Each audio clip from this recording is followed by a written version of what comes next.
નમસ્કાર મિત્રો, બંગાળની ખાડીમાં બનેલી સિસ્ટમ અત્યારે ગુજરાત નજીક આવી છે, જેને કારણે ગુજરાતના ઘણા વિસ્તારોમાં ભારેથી અતિ ભારે વરસાદ પડી રહ્યો છે. અને મિત્રો, ભારે વરસાદ પડવાના કારણે ઘણા વિસ્તારોમાં ચેકડેમ ઓવરફ્લો થયા છે, તો ઘણા વિસ્તારોમાં પૂર જેવી સ્થિતિ પણ સર્જાઈ છે. ત્યારે મિત્રો, હળવદના ઢવાણા ગામે પણ ભારે વરસાદ પડવાના કારણે નદીઓમાં ઘોડાપૂર આવ્યું હતું, ને આ ધસમસતા પાણીના પ્રવાહમાં એક ટ્રેક્ટર ચાલકે ટ્રેક્ટર નાખ્યું હતું, અને ટ્રેક્ટરમાં બેઠેલા 20 લોકો સહિત ટ્રેક્ટર પાણીમાં તણાઈ ગયું હતું.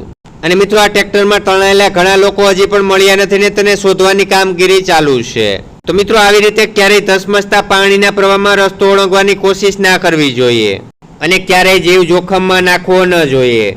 તો મિત્રો, આગળ વિડીયો બતાવું તે પહેલા આવી જ રીતે હવામાનના પડેપડના તાજા સમાચાર દરરોજ તમારા મોબાઈલમાં મળતા રહે માટે નીચે આપેલ કાળું સબસ્ક્રાઇબનું બટન દબાવી ચેનલને સબસ્ક્રાઇબ કરી લેજો.